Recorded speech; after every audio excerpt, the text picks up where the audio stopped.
ሰላም ጤና ይስጥልን ውድ የሳማ ቲዩብ ተከታታዮች እንደምሰነበታችሁ። ዛሬ ፊትወት ላይ በፍጹም ማስነካት የሌለበት 10 ነገሮችን በቅደም ተከተል እንመለከታለን። እስከ ቪዲዮ መጨረሻ አብራችሁን ቆዩ። ላይክ፣ ሼር፣ ሰብስክራይብ እንዳይረሳ። ሁላችንም ቆዳችን ያምር ዘንድ እንጥራለን። ነገር ግን ሳናውቅ በየቀኑ የምንጠቀማቸው ነገሮች ፊት ቆዳችንን እየጎዱት እንደሆነ ያውቃሉ? ዛሬ ፊትዎ ላይ በፍጹም ማስነካት የሌለብዎትን ነገሮች ምን እንደሆኑ እናያለን። ከነዚህ ውስጥ አንዳንዶቹን ስትሰሙ ትገረሙ ይሆናል።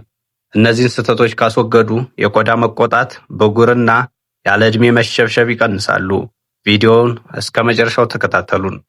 ክፍል 1 በቤት ውስጥ መፍትሄዎች የሚመስሉ ጎጂ ነገሮች ዘ ዴንጀረስ ሆም ሬሚዲስ።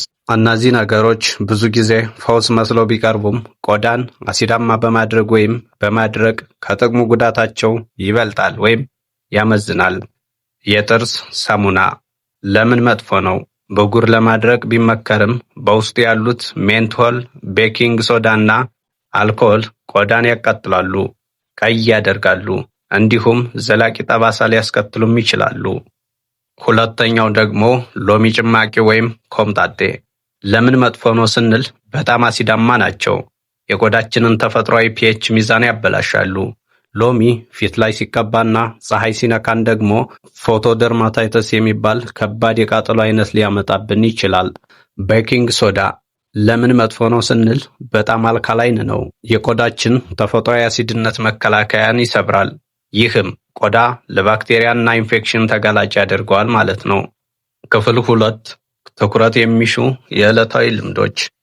አሁን ደግሞ ልምዳችንና የምንጠቀማቸው ተያያዥ ምርቶች የሚያስከትሉትን ጉዳት ላይ ትኩረት እናድርግ። ብጉርን በእጅ መጫን ወይም መጨፍለቅ ፈጽሞ መጥፎ ነው። ለምን መጥፎ ነው ስንል ይህ ምናልባት ትልቁ ስህተታችን ነው።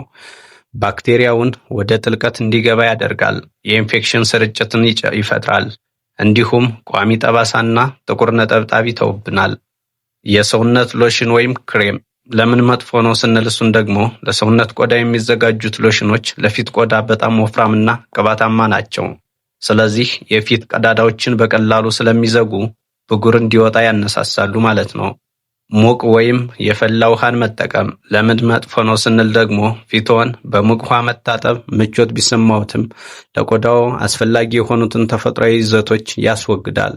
ይህም ድርቀትን፣ መቅላትንና መበሳጨትን ያባብሳል። ሁልጊዜ ለብ ያለ ውሃ መጠቀም ግዴታ ነው ማለት ነው። አልኮል የበዛባቸው ቶነሮች ለምን መጥፎ ናቸው ስንል ፊት ላይ ጥሬ አልኮል መጠቀም ቆዳን በጣም ያደርቃል እናም እንዲበሳጭ ያደርጋል። አልኮል የቆዳ መከላከያ እንቅፋትን ያዳክማል። የቆሸሸ ስልክ ወይም ትራስ ልብስ ለምን መጥፎ ነው ስንል ደግሞ ስልካችን የባክቴሪያ ማዕከል ነው። ፊታችን ላይ ሲያርፍ በቀጥታ ባክቴሪያውን ያስተላልፋል። ይህም በአገጭና ጉንጮቻችን ላይ ብጉር እንዲወጣ ያደርጋል ማለት ነው። የትራስ ልብስዎን በየሳምንቱ ይቀይሩ።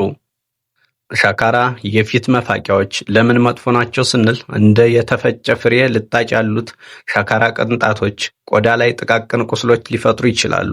ከምትፈልጉት በላይ የከፋ ጉዳትንም ያመጣሉ። በምትኩ ለስላሳ ኬሚካዊ መፋቂያ መጠቀም ነው። ጊዜያቸው ያለፈባቸው ምርቶች ለምን መጥፎ ናቸው ስንል ጊዜያቸው ያለፈባቸው የቆዳ ምርቶች አቅማቸውን ያጣሉ። ኬሚካላዊ ይዘታቸውም ስለሚለወጥ የአለርጂ ምላሾች ሊያስከትሉ ይችላሉ። የሽፋኑን ምልክት ይፈትሹ። የአገልግሎት ዘመን ማብቂያውንም በደንብ መመልከት አለብዎት። የቆዳው ጤንነት የሚጀምረው ቆዳውን በሚነኩት ነገሮች ላይ አይደለም ብለው ሲሉ ነው። ከዛሬ ጀምሮ እነዚህን 10 ነገሮች ከፊትዎ ማራቅ አለብዎት። ይህን ቪዲዮ ከወደዱት ላይክ ይስጡት። ጓደኛዎ ይህንን ስህተት እየሰራ ከሆነ ሼር ያድርጉለት። ለተጨማሪ የቆዳና የውበት መረጃ ደግሞ ሰብስክራይብ ማድረግዎን አይዘንጉ። በሚቀጥለው ቪዲዮ እስከምንገናኝ መልካም ጊዜ